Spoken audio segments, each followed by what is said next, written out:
राष्ट्रपति अभिभाषण पर धन्यवाद प्रस्ताव पर राज्यसभा आलोचना जारी रही। वर्तमान अभिभाषण रखुंट प्रधानमंत्री नरेंद्र मोदी।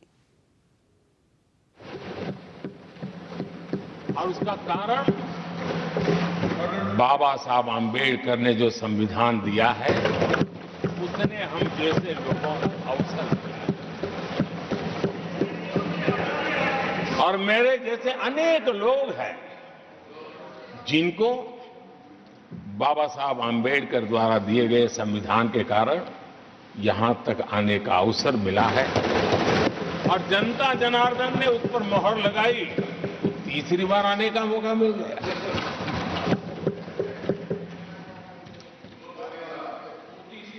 आदरणीय सभापति जी,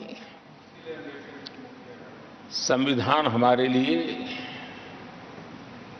ये कोई आर्टिकल्स का कंपाइलेशन मात्र नहीं है, हमारे लिए उसका स्पिरिट भी और उसके शब्द भी बहुत मूल्यवान है।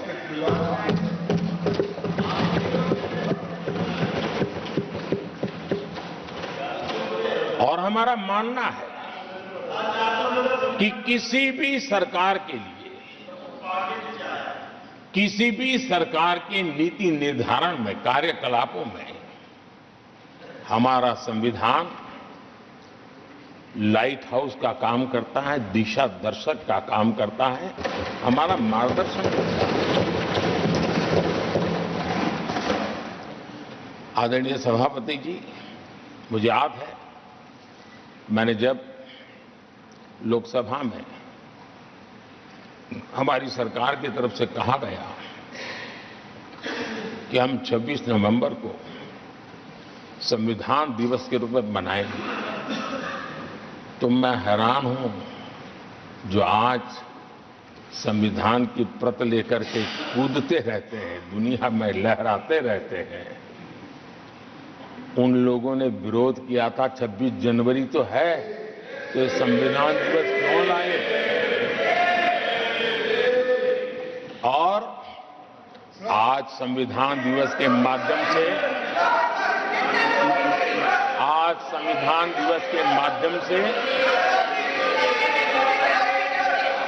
देश के स्कूल कॉलेजों में संविधान की भावना को, संविधान की रचना में क्या भूमिका रही है, देश के गणमान्य महापुरुषों ने संविधान के निर्माण में किन कारणों से कुछ चीजों को छोड़ने का निर्णय किया, किन कारणों से कुछ चीजों का स्वीकार करने का निर्णय किया, इसके विषय में हमारे स्कूल कॉलेज में विस्तार से चर्चा हो, निबंध स्पर्धाएं हो, चर्चा सभाएं हो, एक व्यापक रूप से संविधान के प्रति आस्था का भाव जगे और संविधान के प्रति समझ विकसित हो। देशवासियों के लिए आने वाला पूरा कालखंड संविधान हमारी सबसे बड़ी प्रेरणा रहे, इसके लिए हम कोशिश करते रहे हैं। और अब जब 75 वर्ष में प्रवेश कर रहे हैं तो हमने इसे एक जन उत्सव के रूप में राष्ट्रव्यापी उत्सव मनाने का तय किया और इससे देश के कोने कोने में संविधान की भावना को, संविधान के पीछे जो मकसद है उसके विषय में भी देश को अवगत कराने का प्रयास है। आदरणीय सभापति जी, देश की जनता ने हमें तीसरी बार जो अवसर दिया है वो अवसर विकसित भारत, आत्मनिर्भर भारत, इस यात्रा को मजबूती देने के लिए, इस संकल्प को सिद्धि तक ले जाने के लिए हमें देश के कोटि कोटि जनों ने आशीर्वाद दिए हैं।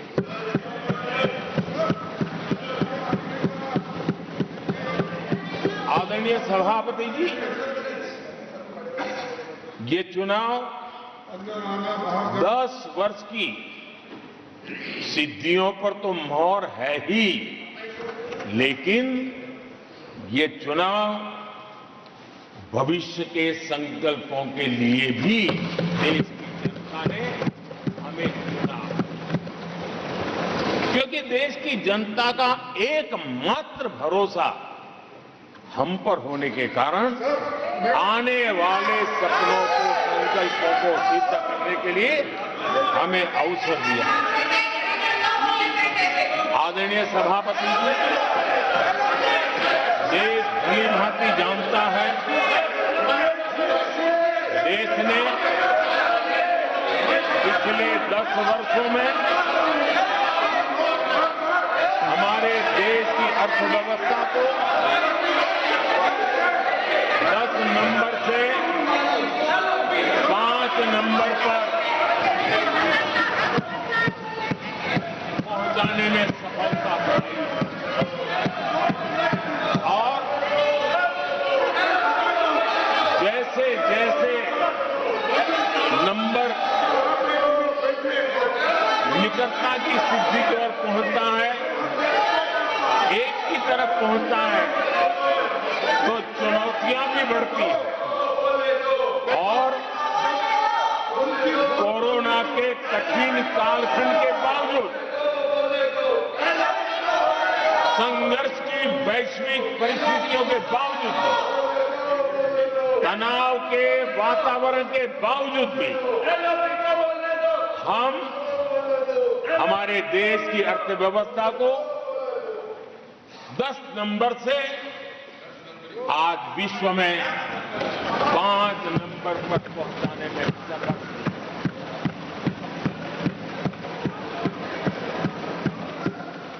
इस बार देश की जनता ने हमें रिकॉर्ड में 5 नंबर से 3 नंबर की इकोनॉमी पर पहुंचाने के लिए जनादेश दिया है और मुझे पक्का विश्वास है कि देश की जनता ने हमें जो जनादेश दिया है, हम भारत की अर्थव्यवस्था को विश्व के टॉप 3 में पहुंचा के रखेंगे।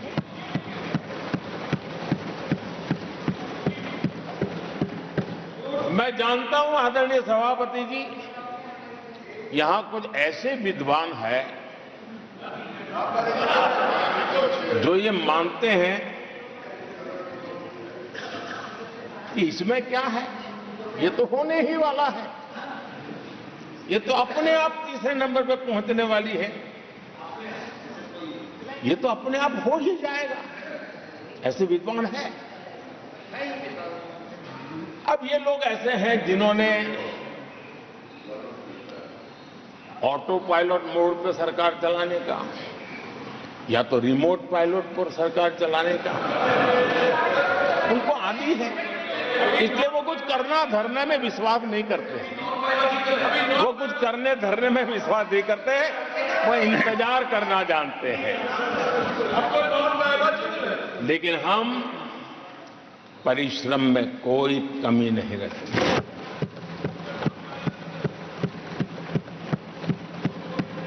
आने वाले वर्षों में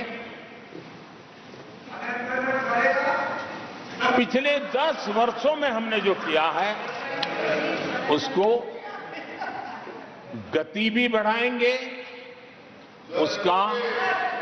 विस्तार भी बढ़ाएंगे और गहराई भी होगी, ऊंचाई भी होगी और हम इस संकल्प को पूरा करेंगे। आदरणीय सभापति जी, चुनाव के दरमियान मैं देशवासियों को कहता था कि जो 10 साल हमने काम किया है, हमारे जो सपने और संकल्प है उसके हिसाब से तो ये एपेटाइजर है, मेन कोर्स तो अभी शुरू हुआ।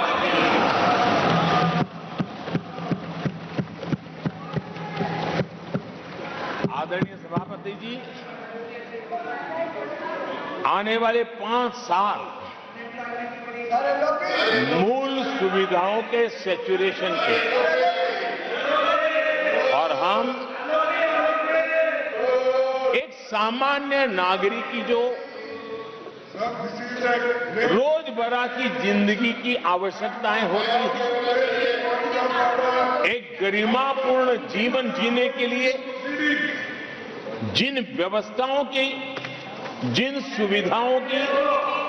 जिस प्रकार के गवर्नेंस की आवश्यकताएं होती हैं, हम इन मूलभूत सुविधाओं के सैचुरेशन का युग के रूप में उसको परिवर्तित करना चाहते हैं। आदरणीय सभापति जी,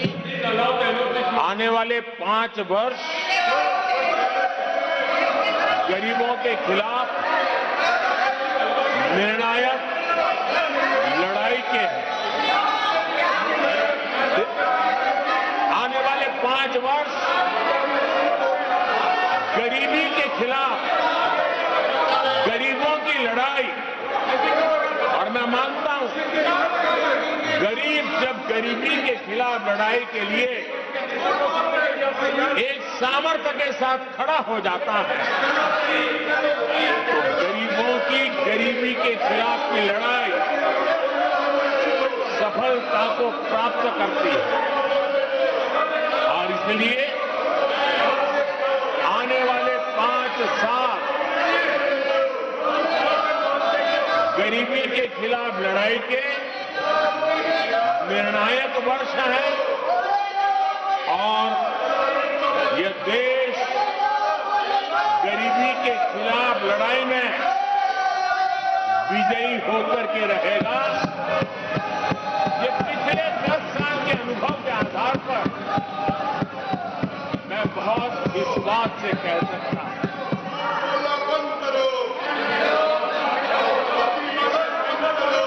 आदरणीय सभापति जी, जब देश दुनिया की तीसरी बड़ी इकोनॉमी बनेगा, तो इसका लाभ, इसका प्रभाव जीवन के हर क्षेत्र पर पड़ने वाला है। विकास के विस्तार के अनेक अवसर उपलब्ध होने वाले हैं, और इसलिए जब हम दुनिया की तीसरे नंबर की इकोनॉमी बनेंगे, तब भारत के हर स्तर पर सकारात्मक प्रभाव तो होगा, लेकिन वैश्विक परिवेश में अभूतपूर्व प्रभाव पैदा होने वाला है।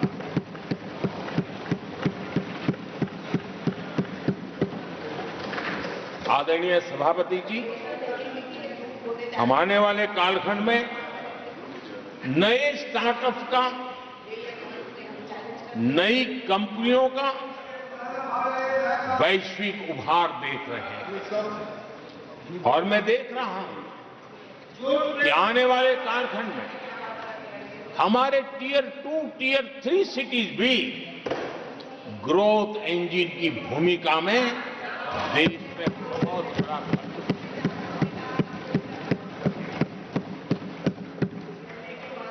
आदरणीय सभापति जी, ये शताब्दी टेक्नोलॉजी ड्रिवन शताब्दी है, और इसलिए हम कई नए सेक्टर्स में नए फुटप्रिंट्स भी अवश्य रूप से देखेंगे। आदरणीय सभापति जी, आने वाले 5 साल में पब्लिक ट्रांसपोर्ट में बहुत तेजी से बदलाव आने वाला है, और इसका लाभ भारत के कोटि-कोटि जनों को जल्द से जल्द मिले, उस दिशा में हम गंभीरता से आगे बढ़ना चाहते हैं। आदरणीय सभापति जी, भारत की विकास यात्रा में